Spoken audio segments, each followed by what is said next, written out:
A wealthy businessman refused to let a barefoot boy enter his luxury store. But later that same night, he saw the boy standing beside the governor on live television. In Dallas, Texas, billionaire store owner Richard Hale was famous for his luxury fashion empire. People admired his wealth, but employees feared his cold personality even more. One cold evening, a skinny, barefoot boy around 12 years old stopped outside Richard's flagship store. His clothes were old, his hands were trembling from the weather, and he quietly stared through the glass at the warm lights inside.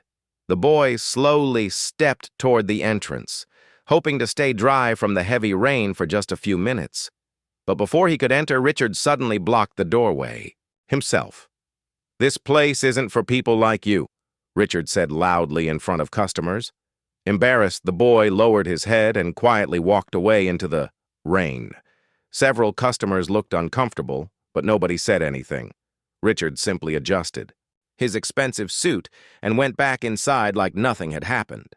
Later that night, Richard returned to his mansion and turned on the television while eating dinner alone, but suddenly his fork slipped from his hand. On every news channel, reporters were surrounding the same barefoot boy from earlier, except now the boy was standing beside the governor of Texas. The reporter explained that the child had helped save a little girl from a serious car accident earlier that day. Witnesses said he rushed into the damaged vehicle without caring about himself.